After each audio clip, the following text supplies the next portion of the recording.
Hey everybody, it's Aluna Michaels, esoteric spiritual quantum astrologer, coming at you to talk about the astrological events for July of 2018. So let's get right to it. There's a lot of exciting things to talk about.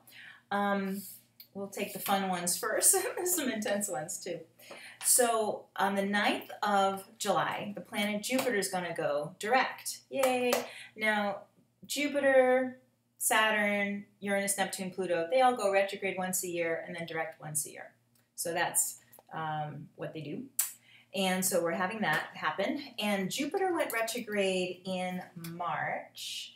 And it was like the beginning of March. Now it's going direct the beginning of July.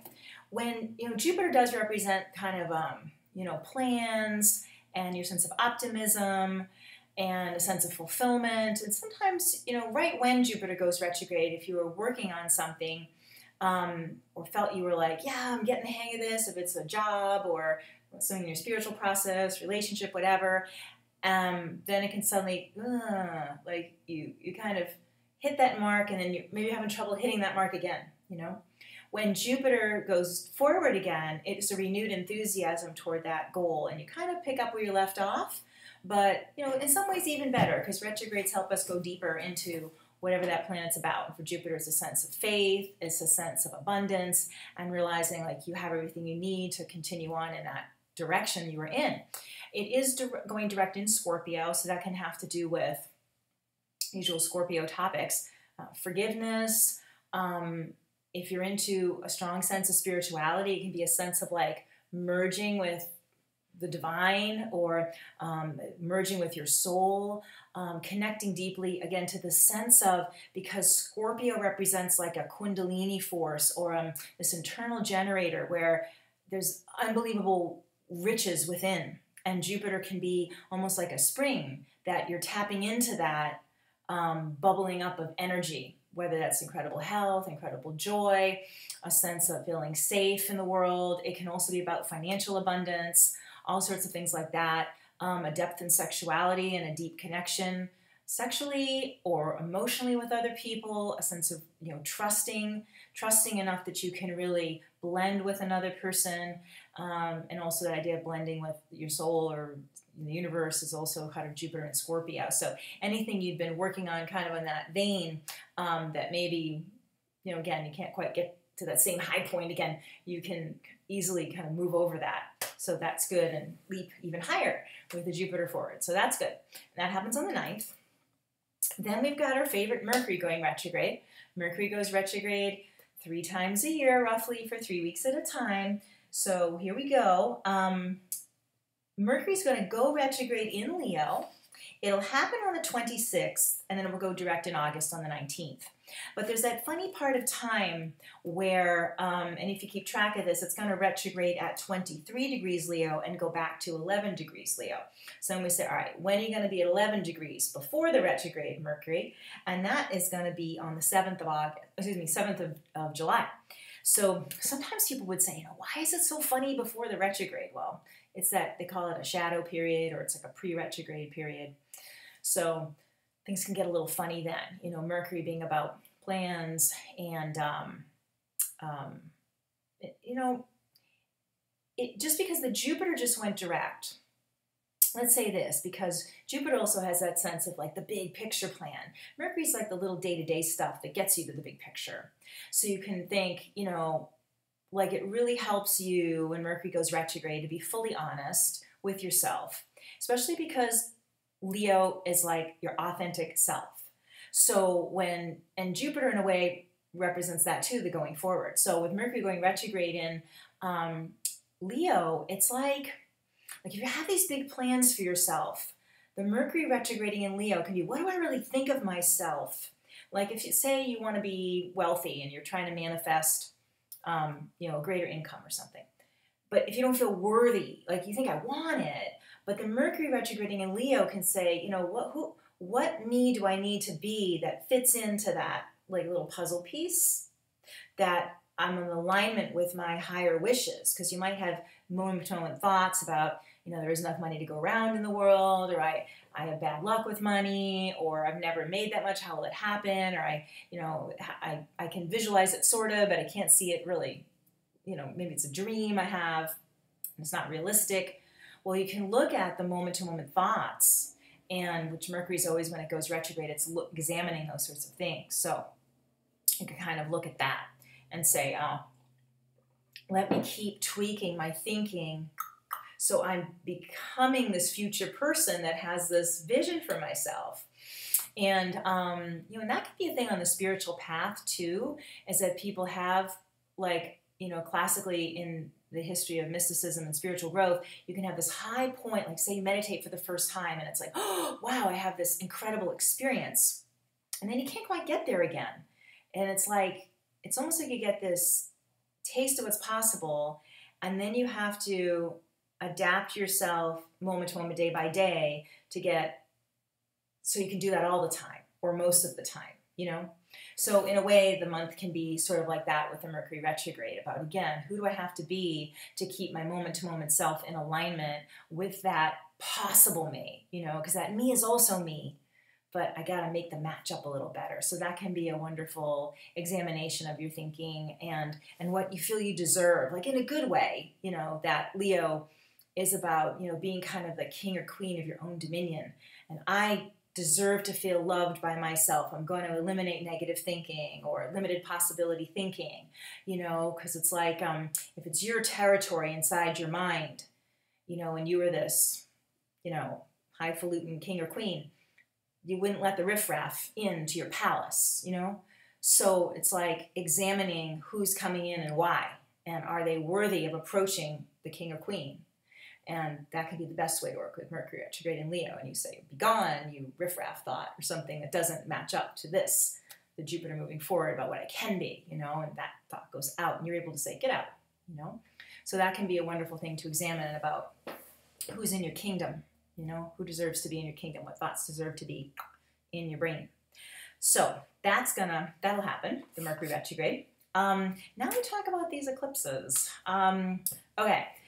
So we have a first eclipse is partial, but what's interesting about it is the sun and moon are going to be conjunct, so it'll be the new moon in Cancer, which is on the 12th, and so the new moon will be opposing Pluto, so it adds a lot more oomph. Eclipses are always powerful, but when there's an outer planet like that, it's even deeper.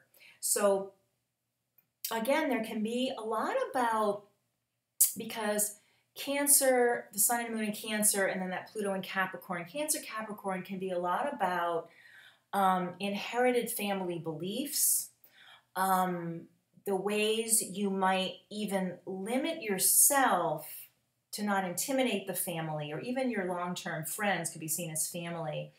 That if I'm in my glory, if I meet my personal potential, who is jealous of me? Who does it intimidate? Kind of things like that can come up. But also it can be just unconscious belief systems from family or even from society, because Cancer Capricorn has that element about, what they think is sort of Capricorn, and Cancer is like the sort of the zeitgeist of the times and what the public normally thinks, So there's combining that is challenging yourself beyond what you absorbed from society, what you absorbed from your family. Even your habituated thoughts can be part of a Cancer Capricorn idea. And Pluto wants to destroy something or improve something, remodel, repurpose is a good word for nowadays, repurpose the identity that you've created for yourself from the limitations, and say, let's, not like it goes in the trash necessarily, but it becomes bigger and better. And so that could be part of that eclipse, partial eclipse in July 12th. Then we've got this really big total eclipse at the end of the month on July 27, which is pretty interesting. It's a full moon eclipse, so the sun at that point will be in Leo, moon in Aquarius. Now, full moons are always a little crazy, as everyone knows, people's emotions are higher and stuff. But as the sun and moon oppose each other at the total eclipse there's our little friend retrograde Mars. Remember Mars from last month? Mars went retrograde at the end of June, and it's still retrograde. Will stay retrograde until the end of August. But it's going backwards. Mars, does not like to go backwards. Mars is like Aries. Want to go, want to do it, that. But now it's backwards. At least it's finally moving somewhere. I think Mars is like, at least sitting still is the worst. At least I'm moving. If I'm going backwards, I'm going somewhere. But still has a time, a bit of frustration with it. And Mars to the moon in general is always a iffy alliance because the moon is people's emotions, Mars is aggressive, or Mars is like now, and Mars can be riling up old fears that can be with the moon sign, or family issues, or again, just stuff about yourself you're wanting to overcome. And in a way, Mars can help a real like a catapult, from that stuff you don't like about yourself, or things you are trying to change and make changes in yourself. But there's definitely a sense of irritation, impatience with yourself. Now, this is going to be exacerbated by, so we've got the sun and moon, full moon eclipse there with Mars, and then we've got Uranus, which is actually slowing down to go retrograde itself. More about that in August. But the actual Mars to Uranus square actually mathematically happens in the first few days of August, but it's tied in with that eclipse on the 27th of July. So, and Uranus is also, there's a sense of impatience. Uranus is about change, but it's chaos, and Mars is so impulsive, and full moons are sort of emotionally crazy. So it's quite a recipe for extreme things going on, emotions flaring up with people in relationships, especially oppositions like the sun and moon opposition. And even the Mars and Sun opposition there has a lot to do with things kind of exploding in relationships. So it's really important to stay calm. Maybe we're helped a little bit because it's a moon in Aquarius, which can be a little bit removed from the emotions on some level. I guess if we're going to have this set up, best the moon's in Aquarius. Can be sort of robotic about feelings, Aquarius moon. So we can try to be as objective as possible with your emotions and think about what is coming up. Before the eclipse happens, what does set you off about yourself, about your partner, about people you work with, whatever. And trying to have some stillness within the storm of all of that, while also looking for inspiration, because the best thing about that eclipse with Uranus involved in the Mars is feeling divinely inspired about something. And it might seem like something like, that's not even possible, but just hold on to the thought. Or cool dreams. You could have really cool dreams. Write them down. Before you forget them, write them down. And they may pan out even over the next year and a half. Eclipses have a pathway. It's almost a year and a half. So, but then there's the whole Mars retrograde cycle, which is much, going to end sooner. There's points with the Mars at the end of August, the middle of September, and beginning of October. So you could get even more quick results than a year and a half, but just noticing what's going on at that time. You don't want to make huge decisions during that time. Of course, it's a Mercury retrograde, but eclipses are kind of sticky gooey, and just kind of be observing things at that time. But it's tricky, like leaping into a new relationship, or decisions that are going to impact you. Some people say not buying a house during the week around the eclipse, so 3 days before the 3 days after. We're talking about the 27th as the eclipse. So just sort of, feeling things out. Again, don't doing things that are so impulsive if there's a lot of repercussions with it. If it's that cool, you'd be able to do it later. Like I said, noting what's making you excited about it, and then planning out the pathway to make those changes would be the best course of action there. So, all right. So it's going to be an exciting month of July, and remembering to be, even when that eclipse happens, that second eclipse, the sun is in Leo again, about your true self, and having the courage to look at what is my true self and how do I act that way, and as much as I can feel that way in myself, my highest self. All right, so that's enough information for this month. If you'd like a session with me, please contact me here on YouTube. You can do that, leave a message. My phone number for texting is 248-583-1663. You can go to my website, alunamichaels.com, and contact me if you want a personal session. And have a great July, and bye-bye for now.